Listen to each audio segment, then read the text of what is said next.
Hello दोस्तों, nursing wifi channel में आपका फिर से एक बार स्वागत है। दोस्तों, आज की इस वीडियो में हम ईएसआईसी 2019 का क्वेश्चन पेपर देखने वाले हैं। दोस्तों, ये क्वेश्चन पेपर सेकंड शिफ्ट का क्वेश्चन पेपर है जो कि 26 फरवरी 2019 को हुआ था और सेकंड शिफ्ट में 12:30 से लेकर 2:30 पीएम पे कंडक्ट हुआ था। तो इसमें जो जो क्वेश्चन आए हैं वो हम क्वेश्चन देखेंगे। क्वेश्चन के साथ में हम आंसर देखेंगे और आंसर के साथ में एक्सप्लेनेशन देखेंगे। तो इस वीडियो के लास्ट तक बने रहें। दोस्तों, आज का जो हमारा पहला क्वेश्चन है वो है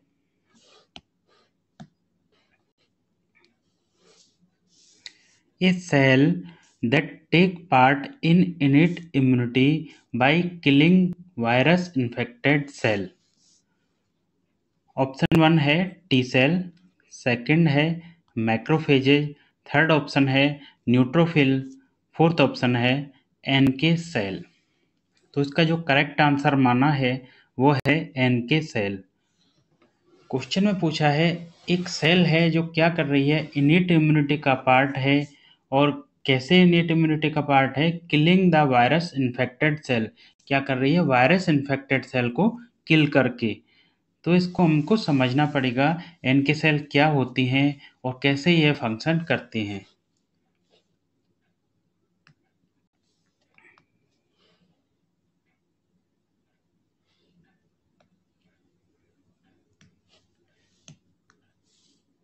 देखिए, जो एनके सेल होती हैं, एनके सेल एनके सेल की फुल फॉर्म होती है नेचुरल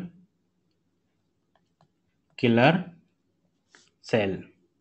एनके सेल को बोला जाता है नेचुरल किलर सेल। और ये क्या होती हैं? ये क्या होती हैं? Type of lymphocyte. लिम्फोसाइट का टाइप होती हैं। अब इसको समझने के लिए आपको लिम्फोसाइट को समझना पड़ेगा। लिम्फोसाइट क्या होती है? डब्ल्यूबीसी। अभी हम डब्ल्यूबीसी का हम देखते हैं। तो जो डब्ल्यूबीसी होती है वो कितने टाइप की होती है? वो दो टाइप की होती है। पहला होता है ग्रेनुलर और दूसरा टाइप होता है एग्रेनुलर। डब्ल्यूबीसी दो टाइप की, ग्रेनुलर, एग्रेनुलर। और जिसमें ग्रेनुलर का फर्दर यदि हम डिवाइड करते हैं तो पहली होती है इओसिनोफिल, दूसरी होती है बेसोफिल और तीसरा टाइप होता है न्यूट्रोफिल। वहीं हम एग्रेनुलर की बात करते हैं तो एग्रेनुलर के अंदर क्या होता है? पहली होती है लिम्फोसाइट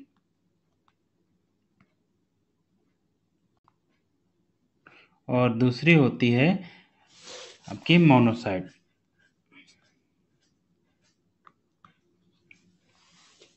जो लिम्फोसाइट होती है उसको फर्दर हम डिवाइड करते हैं और लिम्फोसाइट फर्दर डिवाइड हो जाती है तीन टाइप में। लिम्फोसाइट में कितने तरह की सेल होती हैं? लिम्फोसाइट में आपकी सेल होती हैं, वो होती हैं तीन सेल होती हैं। वो कौन कौन सी होती हैं? पहला होता है T cell,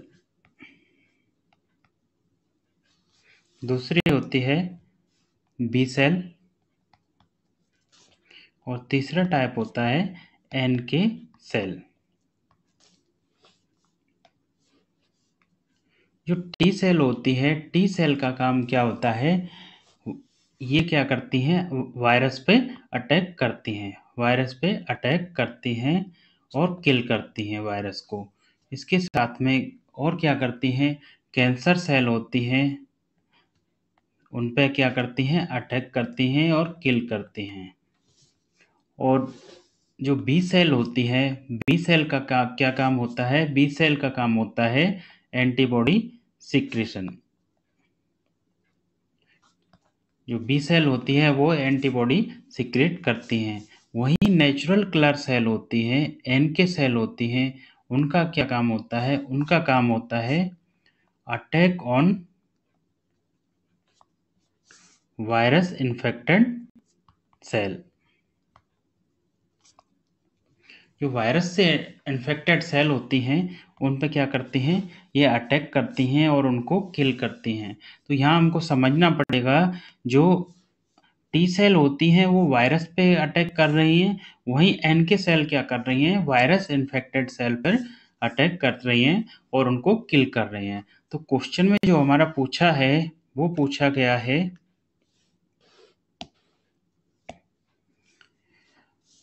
A cell that take part in innate immunity, एक सेल है जो इनेट इम्यूनिटी का पार्ट होती है, by killing virus infected cell.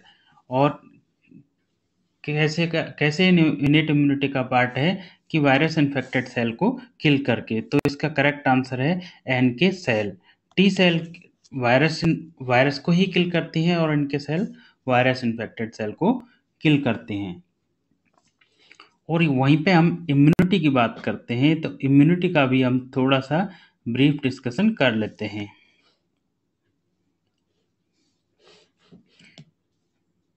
Immunity होती है,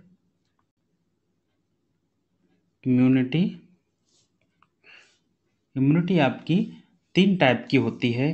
पहली होती है इनेट इम्यूनिटी। इनेट इम्यूनिटी होती है जो कि कौन सी होती है, इनेट इम्यूनिटी होती है आपकी जेनेटिक इम्यूनिटी होती है, जन्मजात इम्यूनिटी होती है। जैसे कि एग्जाम्पल के तौर पे देखते हैं तो किसी स्पीसीज की इम्यूनिटी, रेस की इम्यूनिटी, आपका किसी इंडिविजुअल की इम्यूनिटी होती है, वो क्या होती है, एक इनेट इम्यूनिटी होती है। और इसका दूसरा टाइप है वो है आपका एक्वायर्ड इम्यूनिटी। एक्वायर्ड इम्यूनिटी के अंदर क्या होता है, एक्वायर्ड इम्यूनिटी 2 टाइप की होती है। एक्वायर्ड इम्यूनिटी का जो पहला टाइप होता है वो होता है एक्टिव, और दूसरा टाइप होता है पैसिव। और एक्टिव का भी फर्दर डिवाइड किया है नेचुरल एक्टिव और एक है आर्टिफिशियल एक्टिव। अब एक्टिव में नेचुरल एक्टिव है तो कोई भी इन्फेक्शन यदि हो रहा है तो वहाँ कौन सी इम्यूनिटी क्रिएट हो रही है, इन्फेक्शन के अंदर नेचुरल इम्यूनिटी क्रिएट हो रही है जो कि एक्टिव इम्यूनिटी है, और किसका टाइप है, एक्वायर्ड इम्यूनिटी का टाइप है। वही आर्टिफिशियल इम्यूनिटी की बात करते हैं तो आर्टिफिशियल इम्यूनिटी यदि हम वैक्सीनेशन दे रहे हैं और उससे यदि इम्यूनिटी प्रोड्यूस हो रही है तो एक्टिव इम्यूनिटी है, लेकिन आर्टिफिशियल एक्टिव इम्यूनिटी है जो कि एक्वायर्ड इम्यूनिटी के अंदर है। और वहीं हम पैसिव इम्यूनिटी की बात करते हैं तो पैसिव इम्यूनिटी में कौन कौन सी होती हैं, पैसिव इम्यूनिटी का भी टाइप होता है वही नेचुरल, और दूसरा होता है आर्टिफिशियल।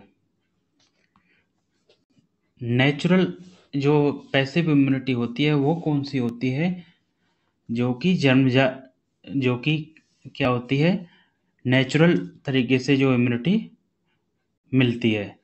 पैसिव इम्यूनिटी का जो एग्जांपल देखते हैं तो जो ट्रांसप्लासेंटल इम्यूनिटी जो प्लासेंटा के थ्रू मदर से बेबी में आती है, वो कौन सी इम्यूनिटी होती है, वो नेचुरल पैसिव इम्यूनिटी होती है। ट्रांसप्लासेंटल इम्यूनिटी कौन सी होती है, आईजीजी। ये क्वेश्चन कई बार आया हुआ है तो ध्यान रखना, नेचुरल पैसिव इम्यूनिटी में ट्रांसप्लासेंटल इम्यूनिटी, और मिल्क या कोलेस्ट्रम के थ्रू जो इम्यूनिटी होती है वो होती है आईजीए।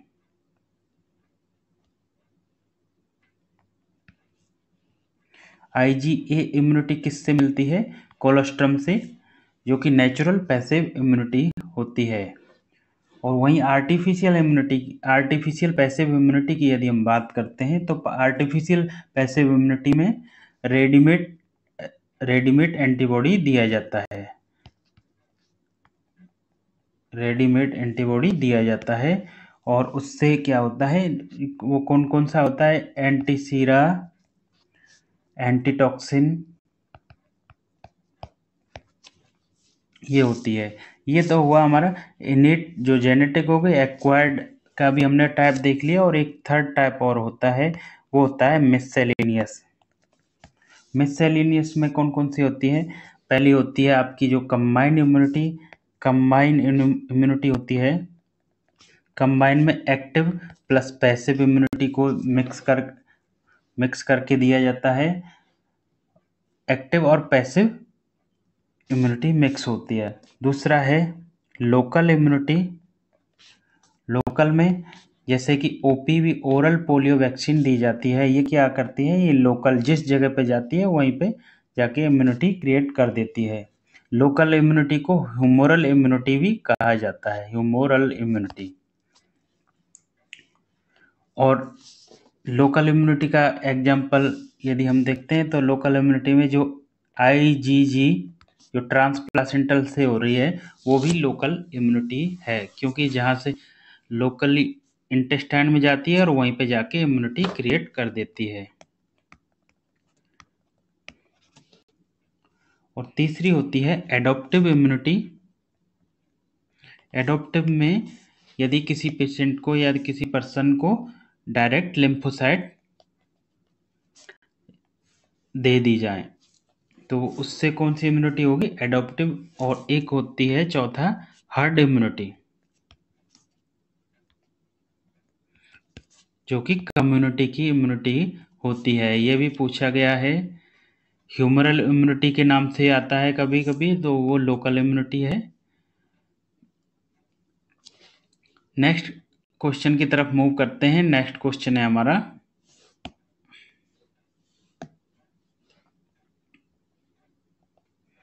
तो यहाँ जो हमारा जो फर्स्ट क्वेश्चन में जो इनिट इम्यूनिटी वर्ड आया था, इनिट इम्यूनिटी, इनिट का मीन्स हो गया जन्मजात, जो कि जेनेटिक हो गई, जेनेटिक इम्यूनिटी। क्योंकि जेनेटिक कैसे हो गई?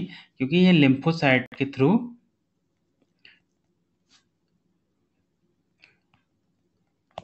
क्रिएट हो रही है, लिम्फोसाइट के थ्रू। और लिम्फोसाइट डब्ल्यूबीसी के अंदर होते हैं, डब्ल्यूबीसी के टाइप हैं, तो लिम्फोसाइट के थ्रू हो रही है, तो ये इनेट इम्यूनिटी का काम कर रही है। नेक्स्ट क्वेश्चन की तरफ मूव करते हैं। नेक्स्ट क्वेश्चन है हमारा, the meaning of remission. Remission का मीनिंग क्या होता है? पहला ऑप्शन है the person is clinically cured. Second option है the disease is present but the person does not experience symptom. Third option है severity of disease increase. Fourth option है symptom reappears. तो रिमिशन का मतलब क्या होता है? रिमिशन का मतलब होता है disease present but symptom absent. जहाँ डिजीज प्रेजेंट है और सिम्टम एब्सेंट हैं तो क्या उसका मतलब क्या होता है? रिमिशन। इसके अलावा यह है सीवियरिटी ऑफ डिजीज इंक्रीज है। डिजीज की यदि सीवियरिटी इंक्रीज हो जाए उसको बोलते हैं एग्जर्वेशन।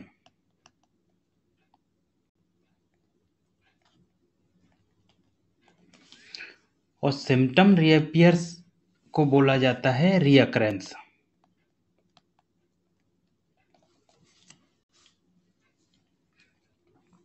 नेक्स्ट क्वेश्चन की तरफ मूव करते हैं। नेक्स्ट क्वेश्चन है हमारा, the full form of GAS in context of response to stress is. Full form क्या होती है गैस की context of response to stress? Stress के रेस्पॉन्स में गैस की फुल फॉर्म क्या होगी? पहला ऑप्शन है general adaptation syndrome. Second option है general adaptation system. Third option है general alarm signal. Fourth option है जनरल अलार्म सिंड्रोम। तो इसका जो करेक्ट आंसर है जनरल एडेप्टेशन सिंड्रोम। तो ये जनरल एडेप्टेशन सिंड्रोम क्या होता है इसके बारे में थोड़ा सा हम देख लेते हैं।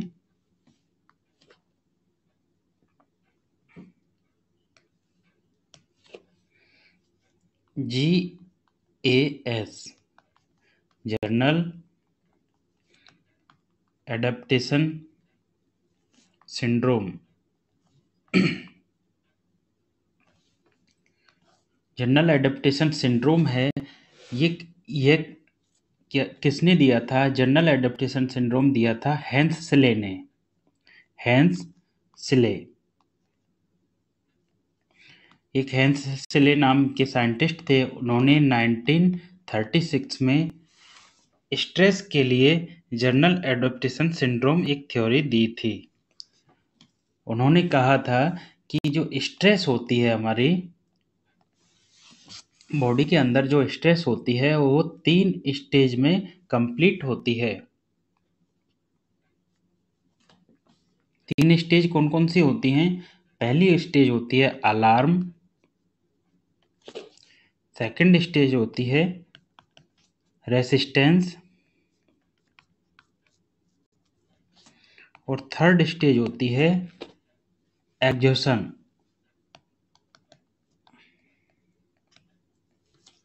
तो अलार्म के अंदर क्या होता है?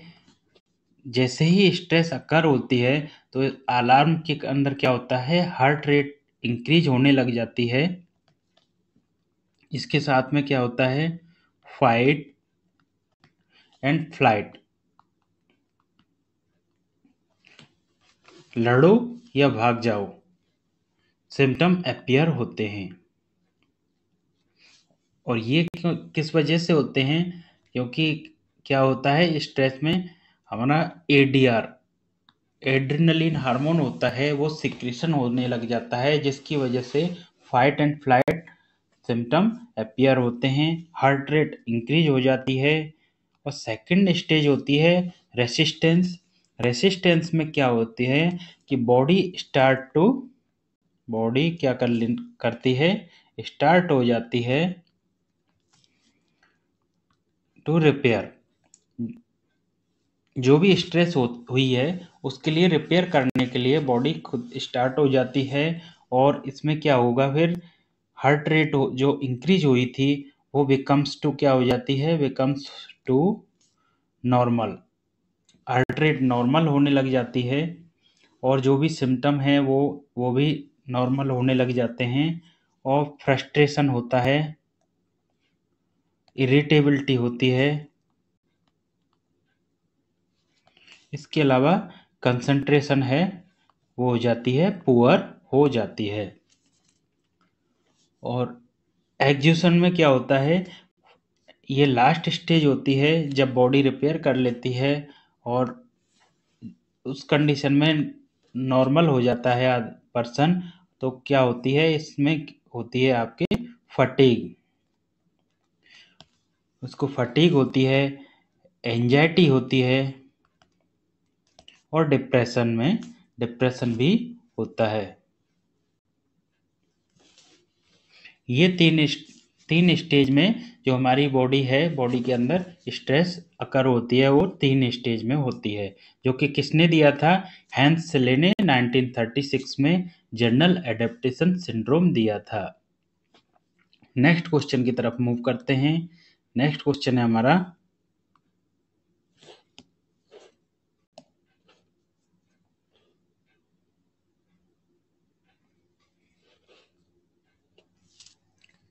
N affective disorder among the following.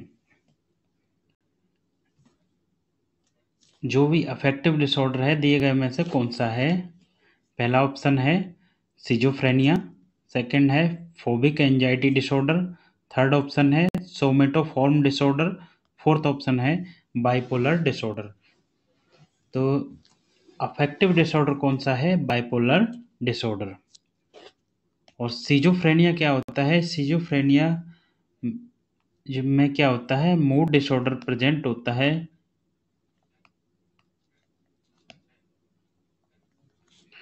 With same और उसी तरह के सिम्टम होते हैं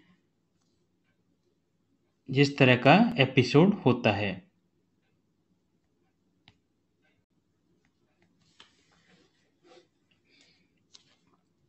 सिम्टम कौन से होते हैं?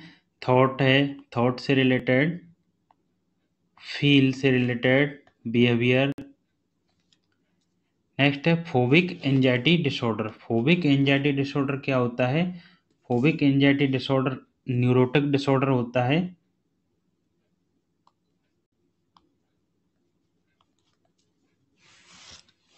और इसमें क्या होता है, इसमें इरेशनल फियर होता है।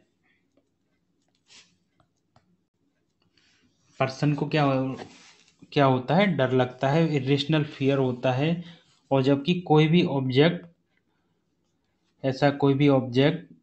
प्रेजेंट नहीं होता है, फिर भी उसको क्या होता है, फियर होता है। ना ही उसको कोई डैमेज के लिए कोई भी ऑब्जेक्ट प्रेजेंट नहीं है, फिर भी क्या हो रहा है, उसको फियर हो रहा है। तो वो फोबिक एंजाइटी डिसऑर्डर होता है। एक होता है सोमेटोफॉर्म डिसऑर्डर। सोमेटोफॉर्म डिसऑर्डर क्या होता है, इसमें फिजिकल सिम्टम तो क्या होते हैं, प्रेजेंट होते हैं, बट जो ऑर्गेनिक कॉज की बात करें तो वो क्या है, एब्सेंट होता है। तो वो किस में आएगा, सोमेटोफॉर्म डिसऑर्डर। नेक्स्ट क्वेश्चन की तरफ मूव करते हैं।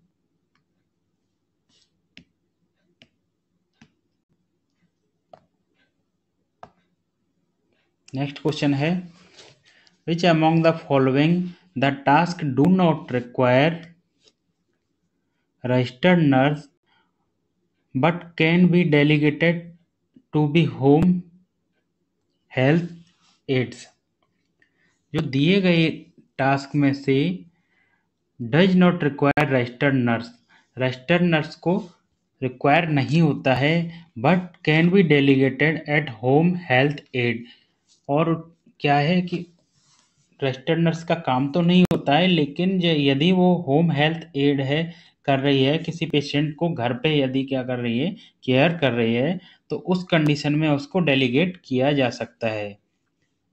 पहला ऑप्शन है teaching the client, feeding and bathing the client. Second option है teaching the client about medication.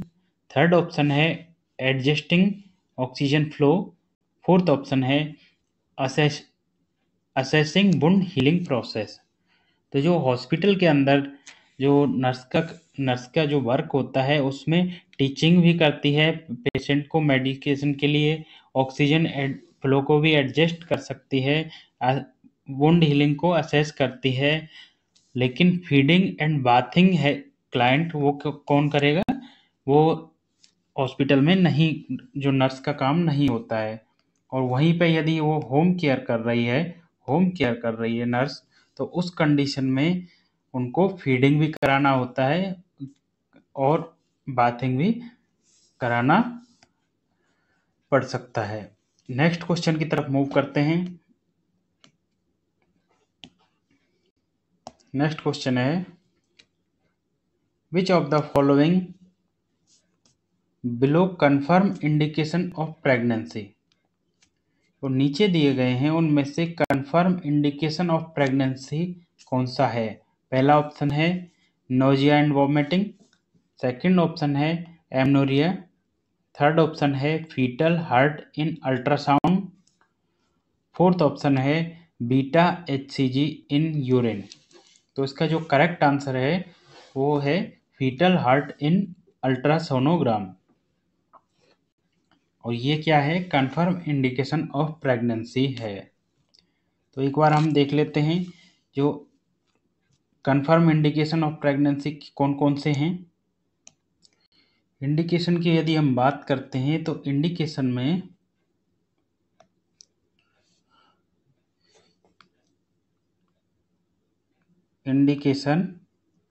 Of pregnancy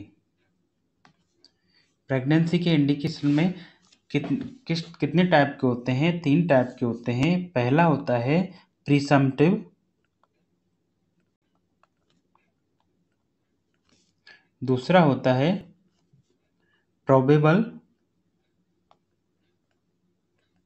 और तीसरा होता है पॉजिटिव, जो कि कन्फर्म इंडिकेशन होता है।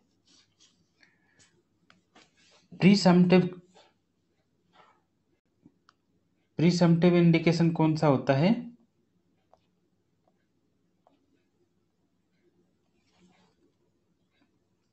प्रीसम्प्टिव में क्या होता है, सब्जेक्टिव इंडिकेशन होता है। जो पेशेंट खुद बताता है क्या उसको हो रहा है, क्या साइन है, तो वो जो बताएगा वो क्या होगा, प्रीसम्प्टिव, सब्जेक्टिव होता है। जैसे कि पेशेंट क्या कहता है कि एमनोरिया हो रहा है, उसको मेंस्ट्रुअल पीरियड नहीं आया है। इसके अलावा एनोरेक्सिया है, उसको भूख नहीं लग रही है। तीसरा मॉर्निंग सिकनेस है, उसको सुबह सुबह क्या हो रहा है, उल्टी आ रही है। चौथा है क्विकनिंग, पेशेंट क्या कह रहा है कि मेरे पेट में जो बच्चा है वो क्या क्या कर रहा है, मूवमेंट कर रहा है। और क्या है, ब्रेस्ट टेंडरनेस, ब्रेस्ट क्या है, टेंडर हो रही है। और और क्या कहता है पेशेंट, यूरिनरी अर्जेंसी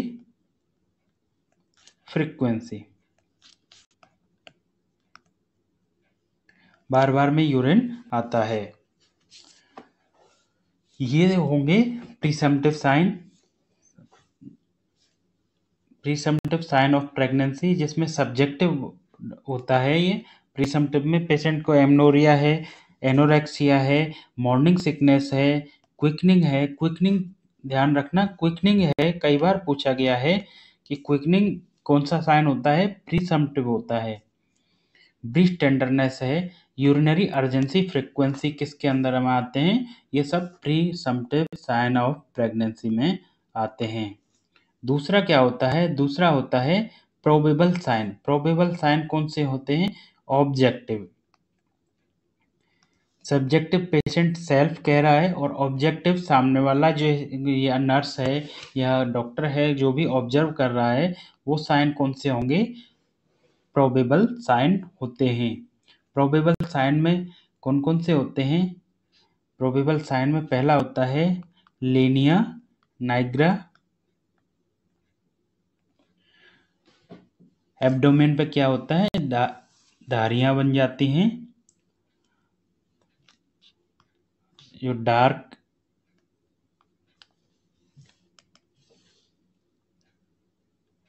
डार्क क्या हो जाती हैं,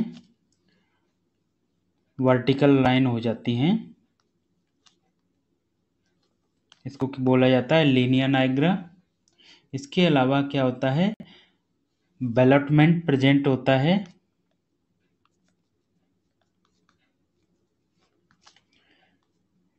बेलटमेंट क्या होता है, प्रेजेंट होता है। इसमें क्या किया जाता है, फिंगर टिप होती है, फिंगर टिप होती है। फिंगर टिप को क्या है कि टच किया जाता है वेजाना के थ्रू, और जिसमें क्या है कि बेबी को पुश किया जाता है। बेबी को क्या करते हैं, बेबी को अपवार्ड पुश करते हैं, और उसके बाद में पुश करने के बाद में जो बेबी है ऊपर जाने के बाद में अगेन दोबारा टच होता है, तो उसको बोला जाता है बेलॉटमेंट present.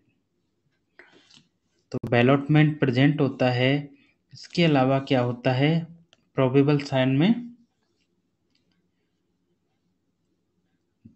BHC, Braxton Hicks contraction, ये क्या है कि प्रेजेंट होता है, ब्रैक्सटन हिक्स कॉन्ट्रैक्शन, ये प्रेजेंट होता है। इसके अलावा और भी साइन होते हैं, जैसे जैक्वेमर साइन या Chadwick sign, bluish discoloration of vagina, ये भी प्रेजेंट होता है। इसके अलावा और कौन सा होता है,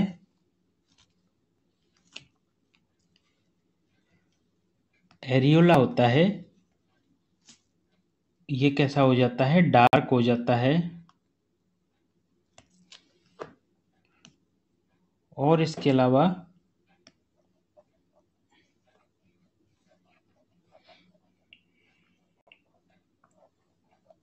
और प्रोबेबल में कौन कौन से होते हैं?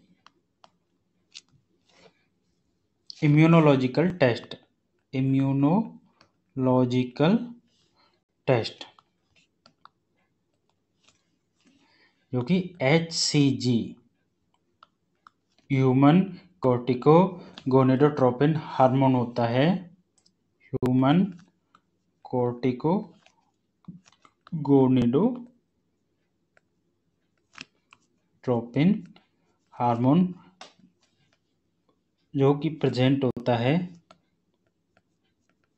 ये सब साइन किस में आएंगे? ये सब आते हैं आपके प्रोबेबल साइन। और लास्ट होता है पॉजिटिव साइन। पॉजिटिव साइन में क्या होता है? पॉजिटिव साइन में पहला होता है आपका FHR, fetal heart rate in ultrasound present होती है। तो ये किस में आता है? पॉजिटिव साइन में आता है। इसके अलावा फीटल स्केलेटल यदि एक्सरे में प्रेजेंट मिल रहा है तो भी ये पॉजिटिव में आता है। और इसके अलावा गेस्टेशनल सैक प्रेजेंट है, ये भी पॉजिटिव साइन में है। और लाइटनिंग साइन प्रेजेंट है तो ये भी किस में है? पॉजिटिव साइन में आता है। अब हम रिटर्न होते हैं अपने क्वेश्चन की तरफ में और देखते हैं कि क्वेश्चन में क्या क्या पूछा गया है। क्वेश्चन में पूछा गया है which of the following below is confirm indication of pregnancy. नीचे दिए गए में से कंफर्म इंडिकेशन ऑफ प्रेगनेंसी कौन सा है? नोजिया वोमिटिंग, जो कि हमने सबसे पहले प्रीसम्प्टिव साइन में बताया था। प्रीसम्प्टिव साइन में प्रेजेंट होता है। एमनोरिया भी प्रीसम्प्टिव साइन में प्रेजेंट होता है। इसके अलावा fetal heart sound in ultrasonogram, ये क्या है? ये पॉजिटिव साइन है। इसके अलावा बीटा HCG इन यूरिन, ये केस में आएगा, ये प्रोबेबल साइन है।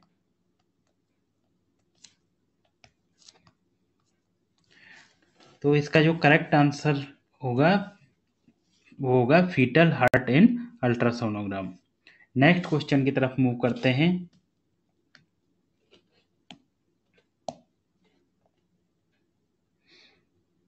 नेक्स्ट क्वेश्चन हमारा bacillus cereus food poisoning present commonly associated with the consumption of. जो बेसिलस सीरस की फूड पॉइजनिंग है वो किससे एसोसिएट होती है, मतलब किससे संबंधित होती है?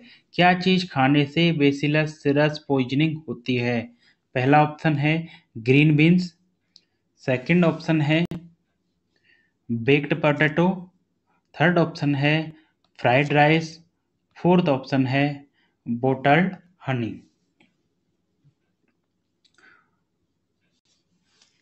जो सबसे पहले हम देखेंगे बेसिलस सीरस होता क्या है, तो इसका जो करेक्ट आंसर है वो है फ्राइड राइस। अब ये फ्राइड राइस क्यों है? तो इसके लिए हमको सबसे पहले समझना पड़ेगा कि बेसिलस सीरस क्या होता है।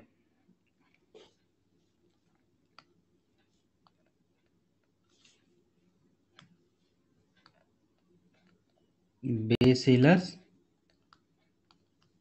सीरस फूड पॉइजनिंग,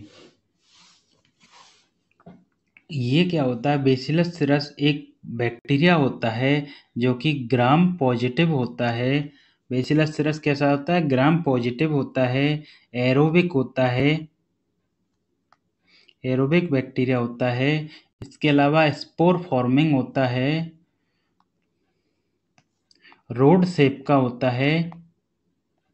यहाँ से कहीं से भी क्वेश्चन पूछ सकता है एग्जामिनर कि ग्राम पॉजिटिव होता है बेसिलस सीरस, एरोबिक होता है, इसके अलावा स्पोर फॉर्मिंग होता है, रोड शेप का होता है, और इसका जो ग्रोथ का टेम्परेचर है वो कितना है? 10 डिग्री से लेकर 50 डिग्री में ये ग्रोथ होता है। और इसका जो ऑप्टिमल टेम्परेचर की बात करें वो होता है इसका 30 डिग्री सेंटीग्रेड। इसके अलावा इसकी जो पॉइजनिंग होती है, इसकी पॉइजनिंग होती है, पॉइजनिंग दो टाइप की होती है। पहली होती है इमेटिक, और दूसरी होती है डायरियल। जो इमेटिक पॉइजनिंग होती है वो किसकी वजह से होती है? फ्राइड राइस कंजप्शन की वजह से होती है। फ्राइड राइस कंजप्शन की वजह से कौन सी होती है? इमेटिक पॉइजनिंग होती है बेसिलस सीरस के इन्फेक्शन की वजह से। बेसिलस सीरस से कंटामिनेट फूड है और जो कि फ्राइड राइस में मोस्टली ये होती है। इसका जो सिम्टम है, सिम्टम कब अपीयर होते हैं?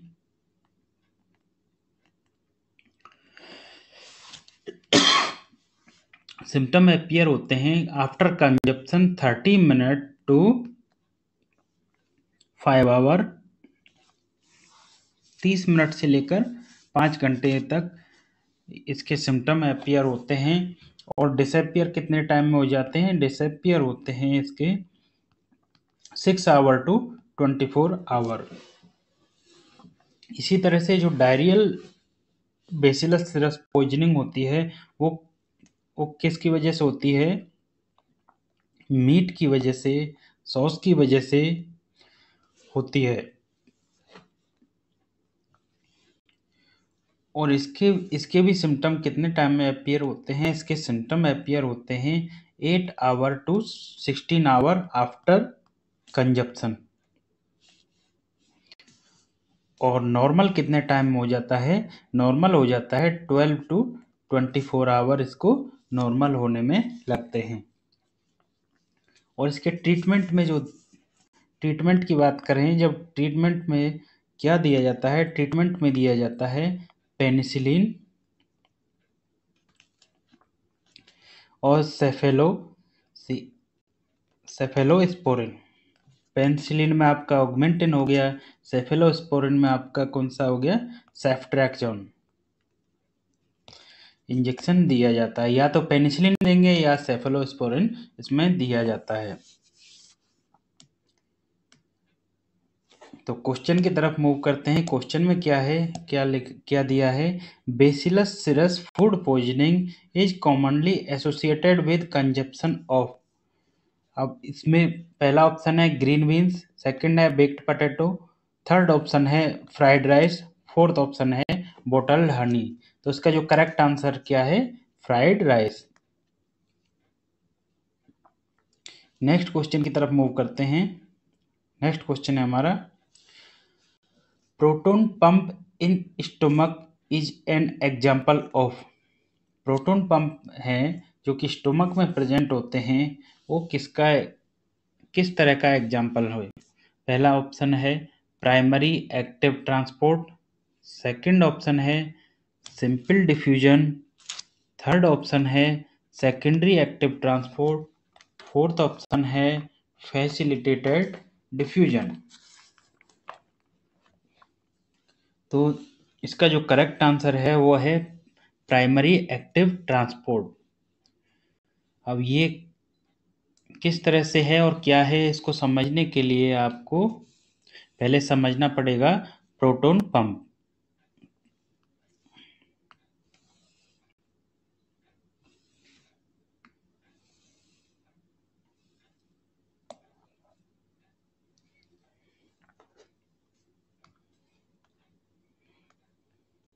प्रोटॉन पंप, प्रोटॉन पंप क्या होते हैं?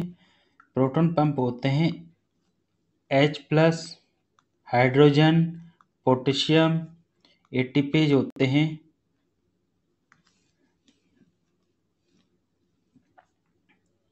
और ये क्या होते हैं? Pathway acid secretion. Acid secretion का क्या होते हैं? एसिड सीक्रेशन के पाथवे होते हैं।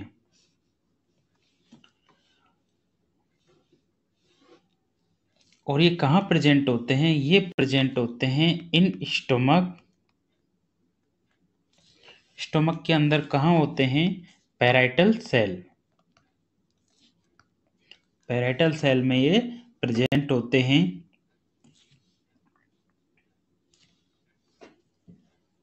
और इसका जो प्रोटॉन पंप क्या होते हैं? ये होते हैं प्राइमरी एक्टिव ट्रांसपोर्ट।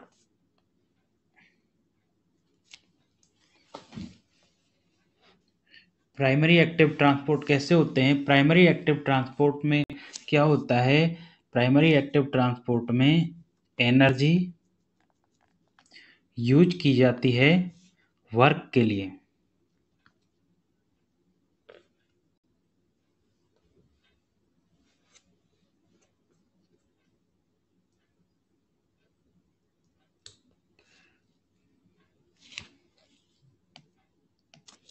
ये क्या करते हैं? एनर्जी को यूज करते हैं और एनर्जी यूज करने के बाद में हाइड्रोलाइसिस करते हैं। जैसे कि एनर्जी यूज हुई, उसके बाद में क्या होता है? Sodium potassium sorry hydrogen potassium ATPase है वो एक्टिव हो जाते हैं और एक्टिव होने के बाद में क्या होता है? एसिड का सिक्रीशन इंक्रीज हो जाता है और जिसकी वजह से क्या होता है? हाइड्रोलाइसिस होती है।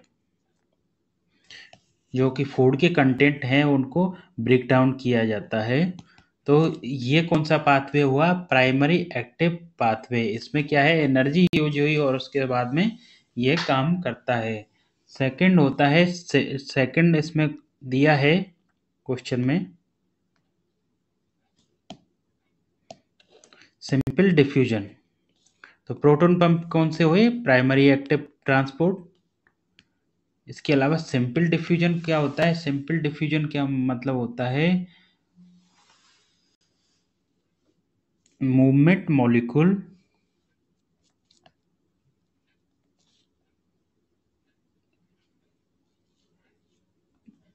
Through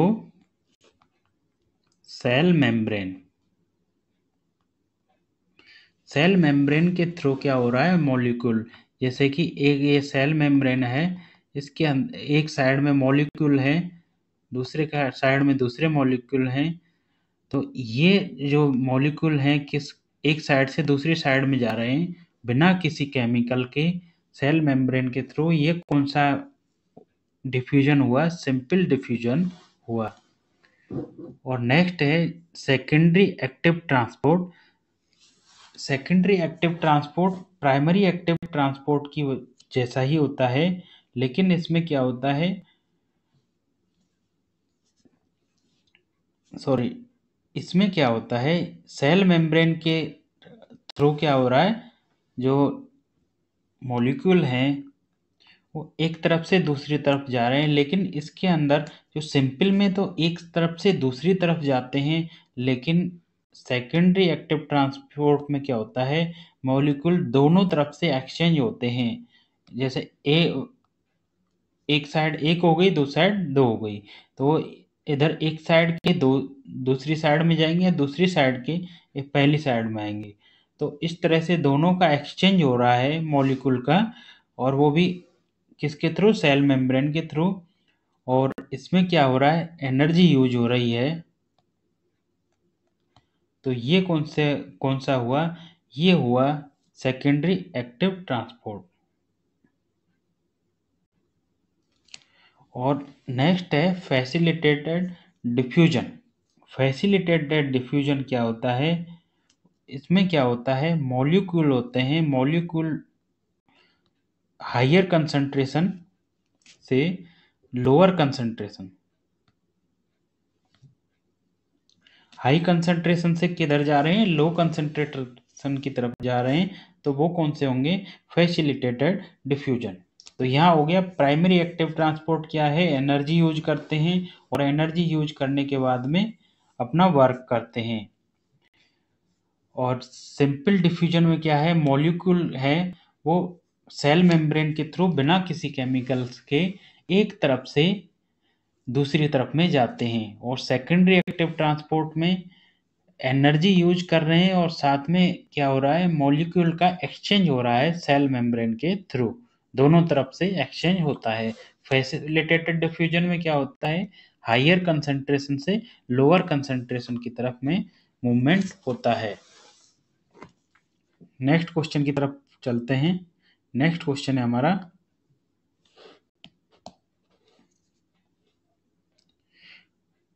bleeding in the first trimester with no uterine contraction or pain, no dilatation of cervix indicates। Question में पूछा है फर्स्ट ट्राइमेस्टर के अंदर ब्लीडिंग हो रही है और साथ में क्या हो रहा है, कोई भी यूट्राइन कॉन्ट्रैक्शन नहीं है, कोई भी पेन नहीं है, कोई भी सर्विक्स का डायलेटेशन नहीं है, तो वो उसको क्या कहा जाएगा। पहला ऑप्शन है मिस्ड एबॉर्शन, सेकंड ऑप्शन है इनवेटिबल एबॉर्शन, थर्ड ऑप्शन है कंप्लीट एबॉर्शन, फोर्थ ऑप्शन है थ्रेटन्ड एबॉर्शन। अब यहाँ देखिए मिस्ड एबॉर्शन क्या होता है। मिस्ड एबॉर्शन होता है साइलेंट एबॉर्शन। चलो एक बार हम इसके एबॉर्शन के टाइप देख लेते हैं। एबॉर्शन क्या होता है, इसके क्या क्या टाइप होते हैं वो हम एक बार देखते हैं।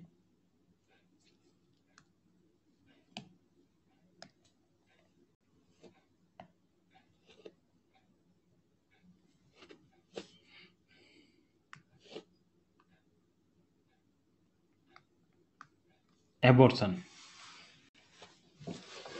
एबॉर्शन क्या होता है। एबॉर्शन होता है जब एम्ब्रियो या फीटस जो कि 22 वीक से कम का होता है, 22 वीक से कम का होता है या फिर 500 ग्राम से कम का होता है, और जो कि एबॉर्टस होता है, मतलब जो एबॉर्शन जो एम्ब्रियो या फीटस होता है जो जो क्या क्या हो जाता है, डेड हो जाता है। और उसके अलावा उसकी जो कब डेड हो रहा है वो या तो 22 वीक से पहले या उसका वजन है वो 500 ग्राम से कम है, उसको क्या बोला जाएगा, एबॉर्टस। और इस प्रक्रिया को क्या बोला जाता है, एबॉर्शन। नेक्स्ट एबॉर्शन है। एबॉर्शन मल्टीपल टाइप का होता है, जिसमें पहला टाइप होता है वो होता है spontaneous abortion.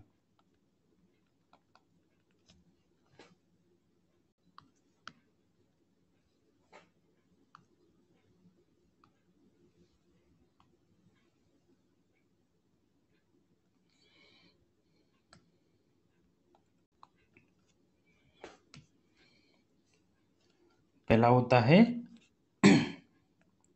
Spontaneous abortion.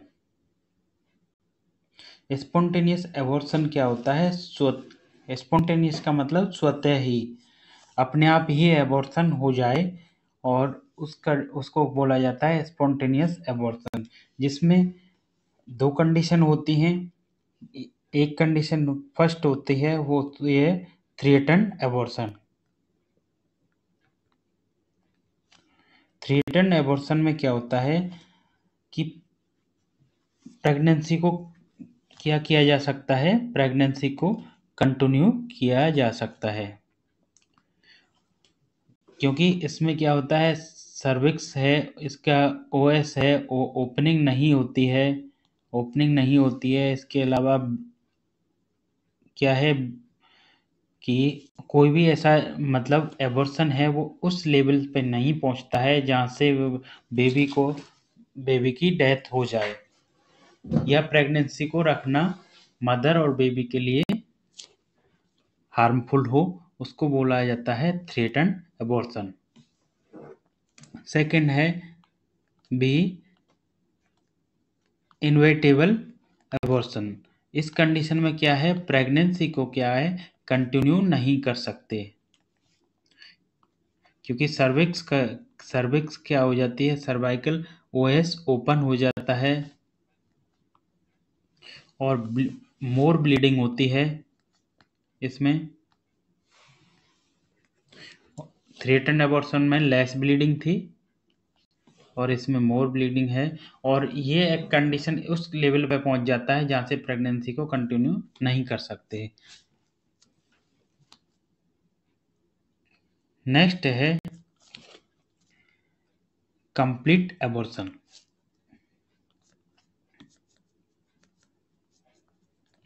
Complete abortion में क्या होता है, जो एबॉर्टस होता है वो कंप्लीट बाहर निकल जाता है और ओएस है वो क्या हो जाती है, क्लोज हो जाती है। नेक्स्ट है इनकम्प्लीट एबॉर्शन। इनकम्प्लीट एबॉर्शन में ओएस क्या होती है, ओपन रहती है और जो एबॉर्टस है वो इनकम्प्लीटली बाहर निकलता है। नेक्स्ट है सेप्टिक एबॉर्शन। सेप्टिक एबॉर्शन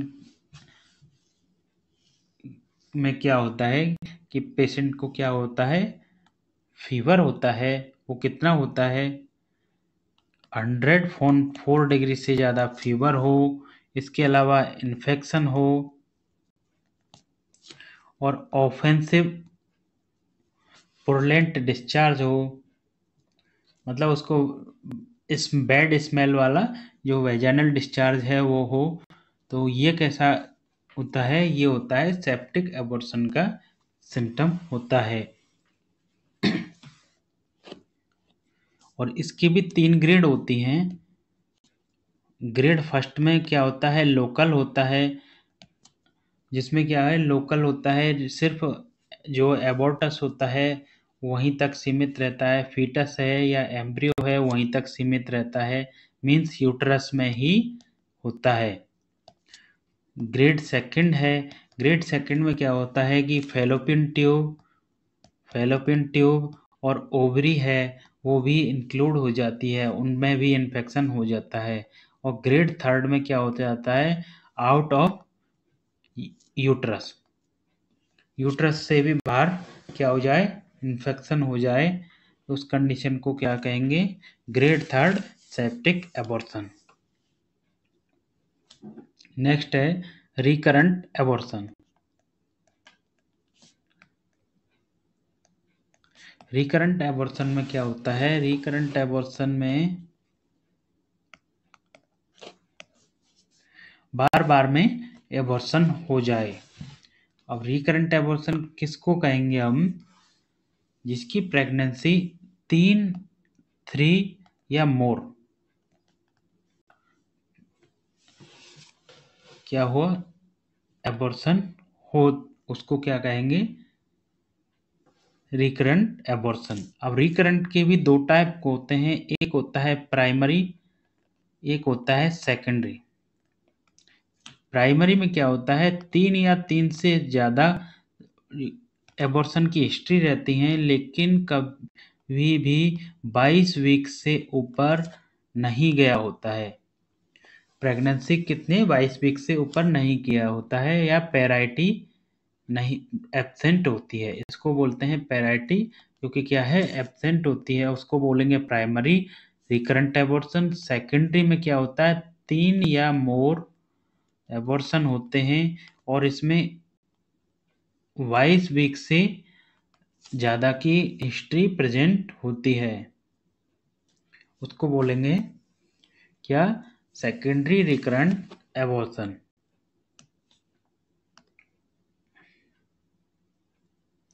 इसके अलावा जब एबॉर्शन का हम डिस्कशन कर ही रहे हैं तो हम देख लेते हैं जो ये सेकेंडरी रिकरेंट एबॉर्शन है, रिकरेंट एबॉर्शन का जो कॉज क्या होता है, रिकरेंट एबॉर्शन का कॉज की यदि हम बात करते हैं तो इसका जो मोस्ट कॉमन कॉज क्या होता है, सर्वाइकल इनकॉम्पिटेंसी।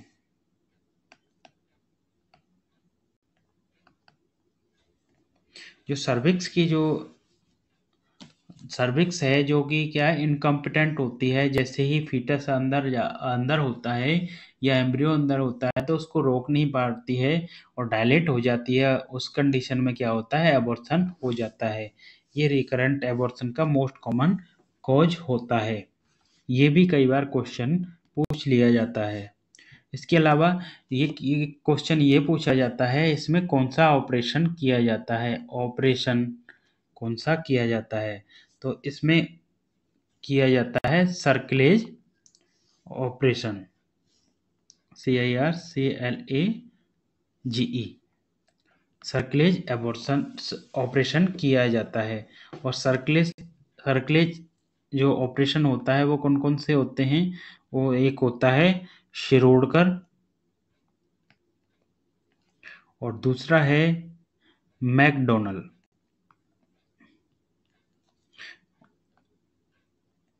शिरोडकर ऑपरेशन और एक होता है मैकडोनल ऑपरेशन। इन दोनों में क्या क्या किया जाता है? जो सर्विक्स होती है, सर्विक्स को क्या किया जाता है? टाई किया जाता है। कब टाई किया जाता है? 14th वीक पे। ये भी क्वेश्चन आ सकता है, कब टाई किया जाता है? 14th वीक पे टाई किया जाता है। और रिमूव कब किया जाता है? रिमूव किया जाता है 37 वीक पे रिमूव किया जाता है। और जो लास्ट एबॉर्शन का टाइप होता है वो होता है आपका मिस्ड एबॉर्शन। मिस्ड एबॉर्शन में क्या होता है? ये साइलेंट एबॉर्शन होता है। साइलेंट एबॉर्शन होता है जिसमें क्या होता है? फीटर होता है, फीटस क्या हो जाता है? डेड हो जाता है और रिमेन इनसाइड, इनसाइड में ही रिमेन रहता है। ये होता है आपका मिस्ड एबॉर्शन। अब एबॉर्शन का यदि हमने देखा है तो एबॉर्शन में एक क्वेश्चन और आता है। वो किससे आता है? एमटीपी से क्वेश्चन आता है। एमटीपी से क्या क्वेश्चन आता है पहले हम समझेंगे। एमटीपी, एमटीपी का मतलब होता है medical termination of pregnancy. Medical termination of pregnancy, MTP. MTP act कब आया था? क्वेश्चन ये भी आता है, एमटीपी एक्ट कब आया था? 1971 में एमटीपी एक्ट आया था, जो कि इन फोर्स लागू कब किया गया था? वो किया गया था 1973 में लागू किया गया था। इसके अलावा अमेंडमेंट कब किया गया था? अमेंडमेंट कब किया गया था? 1975 में अमेंडमेंट किया गया था। और इसके अलावा एमटीपी कौन कर सकता है? एमटीपी कौन कर सकता है? एमटीपी एक क्वालिफाइड मेडिकल प्रैक्टिशनर कर सकता है। और उसको क्या एक्सपीरियंस होना चाहिए? एक्सपीरियंस की बात करते हैं तो एक्सपीरियंस होना चाहिए, उसने असिस्ट की होनी चाहिए 25 MTP with 6 month household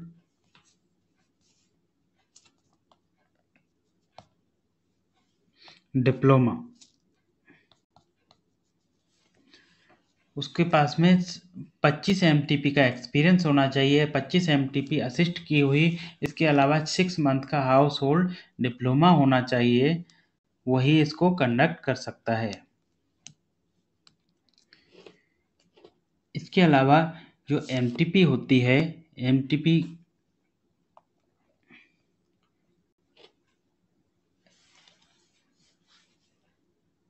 sorry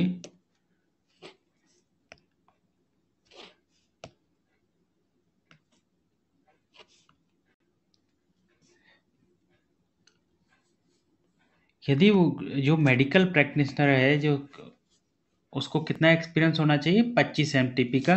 साथ में ही उसको यदि 12 वीक से कम की एमटीपी कर रहा है, 12 वीक से कम की एमटीपी है, तो उस कंडीशन में एक मेडिकल प्रैक्टिशनर होना चाहिए। और यदि 12 वीक से ज़्यादा की है, 12 वीक से ज़्यादा की एमटीपी है, तो उस कंडीशन में 2 मेडिकल प्रैक्टिशनर होने चाहिए। इसके अलावा क्वेश्चन एक और आता है, एमटीपी किट से भी क्वेश्चन आता है। एमटीपी किट, एमटीपी किट है, उसमें कौन कौन सा कॉम्बिनेशन होता है? एमटीपी किट के अंदर होता है, एक होता है आपका मीफीप्रोस्टोन और दूसरा होता है मीजोप्रोस्टोल।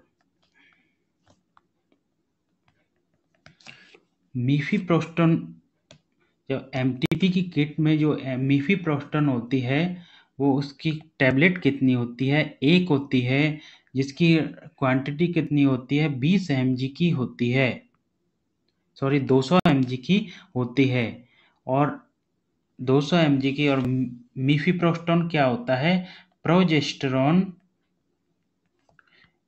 एंटागोनिस्ट होता है। और ये क्या करता है? प्रोजेस्टेरोन की सप्लाई को कम कर देता है, प्रोजेस्टेरोन का सिक्रेशन प्रोजेस्टेरोन को कम करता है, जिसकी वजह से क्या होता है? बेबी की डेथ हो जाती है। और मीसोप्रोस्टल का काम क्या होता है? मीसोप्रोस्टल क्या होता है? मीसोप्रोस्टल टैबलेट होती है, ये होती है नंबर 4 टैबलेट होती हैं, जिसमें 200 म्यूजी की टैबलेट होती हैं और टोटल होता है 800 म्यूजी। और इनका क्या, ये क्या होती है? मीसोप्रोस्टल क्या होती है? प्रोस्टाग्लैंडिन होती हैं। और ये क्या करती है? फीटल को एक्सपल्सन का काम करती हैं थ्रू कॉन्ट्रैक्शन।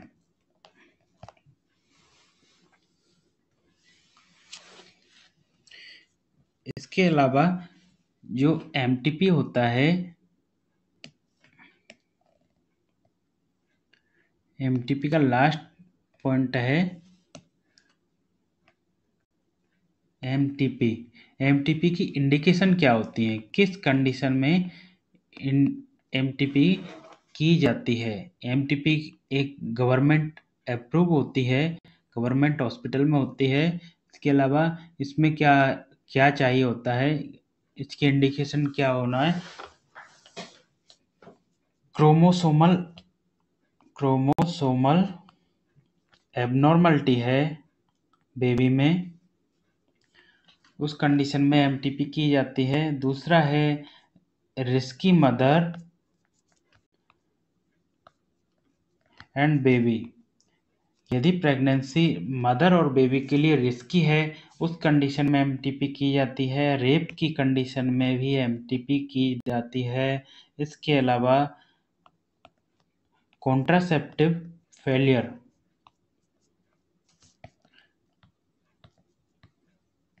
में भी एमटीपी की जाती है। तो इस क्वेश्चन में आपके काफ़ी सारे क्वेश्चन क्लियर हो गए हैं कि एमटीपी की इंडिकेशन क्या होती है, इसके अलावा एमटीपी की किट में क्या क्या होता है, इसके अलावा एबॉर्शन कितने टाइप के होते हैं, कौन कौन से एबॉर्शन होते हैं,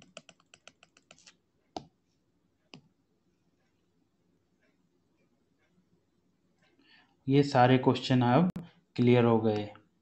तो क्वेश्चन में एक बार हम क्वेश्चन की तरफ देख लेते हैं। हमारा क्वेश्चन क्या था? Bleeding in first trimester with no uterine contraction, no pain, no dilatation of cervix. जो हमने बताया था, जब डायलिटेशन ऑफ सर्विक्स एब्सेंट है और इसके अलावा पेन भी नहीं है, कॉन्ट्रैक्शन भी नहीं है, तो और हल्की ब्लीडिंग है, तो उसको बोला जाता है थ्रेटन्ड एबॉर्शन, और जिसमें कि प्रेगनेंसी को कंटिन्यू कर सकते हैं।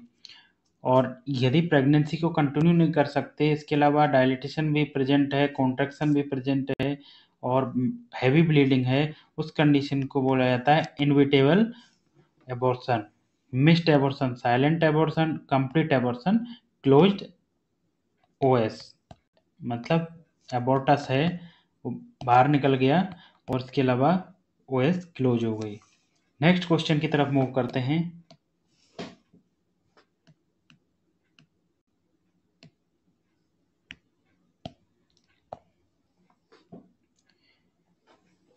और आज का हमारे लास्ट क्वेश्चन है, ये है in a patient taking high dose of acetaminophen. एक पेशेंट है, वो क्या ले रहा है? हाई डोज ऑफ एस्टामिनोफेन को ले रहा है ओवर ए प्रोलॉन्ग पीरियड, लंबे समय से। The parameter to be monitored regularly. कौन से पैरामीटर है जो कि रेगुलरली मॉनिटर्ड किए जाने चाहिए? पहला ऑप्शन है किडनी फंक्शन, सेकंड है प्रोथ्रोम्बिन साइन, थर्ड ऑप्शन है लिवर फंक्शन, फोर्थ ऑप्शन है जीआई इरिगेशन। तो उसका जो करेक्ट आंसर है वो है लिवर फंक्शन। लिवर फंक्शन को एसेस किया जाना चाहिए। एस्टामिनोफेन क्या होती है?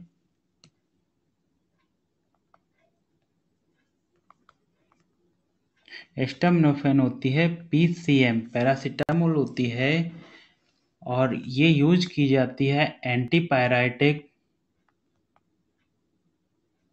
बुखार में यूज की जाती है। उसके अलावा इसका एनाल्जेसिक इफेक्ट भी होता है, तो इसलिए इसको एनाल्जेसिक में भी यूज किया जाता है। और एस्टामिनोफेन पीसीएम होती है, ये मोस्ट हेपेटोटॉक्सिक होती है। हेपेटोटॉक्सिक ड्रग होती है, मोस्ट हेपेटोटॉक्सिक ड्रग होती है NSAID। कभी कभी इसकी भी फुल फॉर्म पूछ लिया जाता है, तो NSAID का मतलब होता है non steroidal anti inflammatory drug.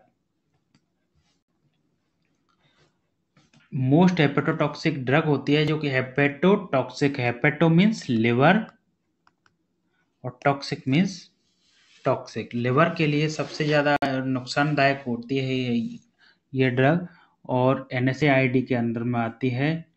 और इसके अलावा क्वेश्चन में एक आता है पीसीएम की टॉक्सिसिटी। कई बार क्वेश्चन पूछा जाता है पीसीएम टॉक्सिसिटी में क्या दिया जाता है। पीसीएम टॉक्सिसिटी में दिया जाता है एन एसिटाइल सिस्टीन।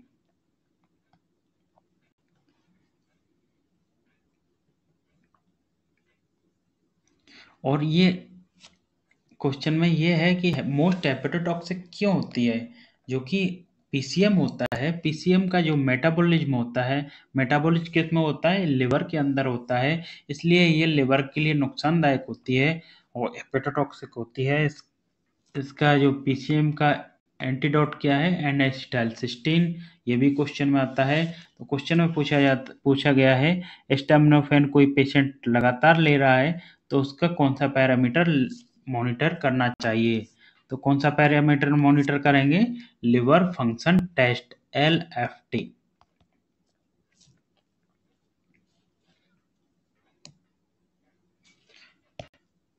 आज की इस वीडियो में यहीं तक, मिलते हैं नेक्स्ट वीडियो में। यदि आपको हमारी ये वीडियो अच्छी लगी हो तो वीडियो को लाइक करें, चैनल पर नए हैं तो चैनल को सब्सक्राइब करें।